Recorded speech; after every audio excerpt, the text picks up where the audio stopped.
Bismillahirrahmanirrahim. Assalamualaikum warahmatullahi wabarakatuh.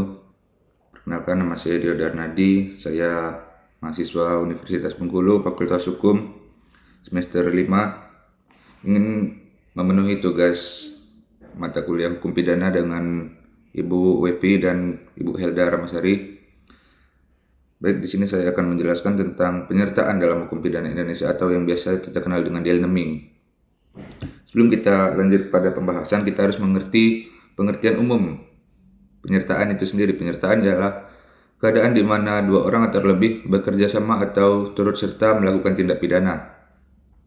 Selanjutnya ada bentuk penyertaan, memiliki dua istilah, yaitu pembuat atau biasa kita kenal dengan dader dan pembantu atau middle package. Nah, dalam bentuk penyertaan itu ada 5 istilah penting yang kita harus ketahui. Yang pertama adalah player atau pelaku utama, yang merujuk pada pelaku utama atau orang yang melakukan sendiri perbuatan yang memenuhi unsur-unsur tindak pidana. Contohnya, A. menusuk B hingga B meninggal dunia. Yang kedua adalah middle player atau pelaku bersama-sama.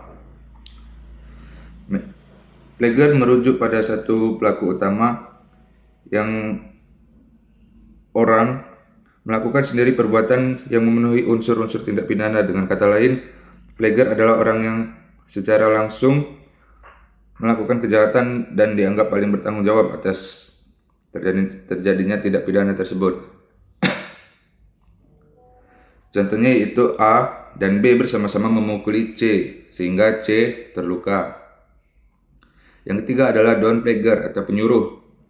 Down player merujuk pada orang yang menyuruh melakukan sesuatu tindak pidana tetapi tidak melakukannya secara langsung. Contohnya, A menghasut atau menyuruh anak kecil mencuri barang milik si C.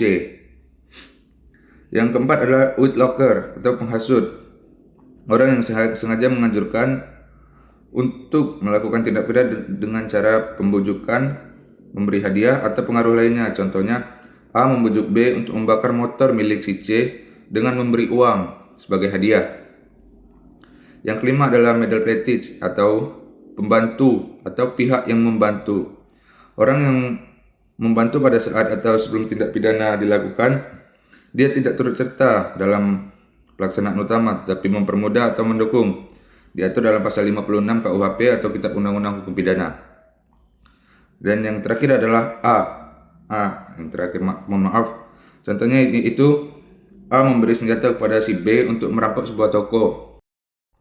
Selanjutnya, pertanggungjawaban pidana. Pelaku utama middle player dihukum sama berat. Down player dan whitlocker dipidana sebagai pelaku, dan middle package dapat mendapat pidana yang dikurangi sepertiga dari maksimum hukuman.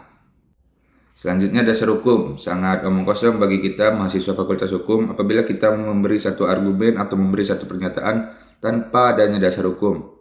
Dasar hukum penyertaan itu sendiri dapat dilihat pada pasal 55 sampai 56 Kitab Undang-Undang Hukum Pidana atau KUHP, dan apabila ingin membaca lebih itu bisa dibaca di pasal 20 Kitab Undang-Undang Hukum Pidana.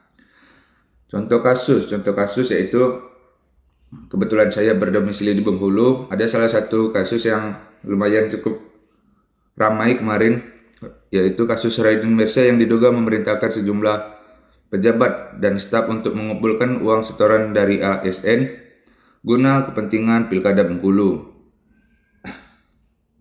Atau kasus yang viral di Indonesia bahkan, itu Verdi Sambo terhadap bawahannya itu sama-sama melakukan tindak pidana pembunuhan.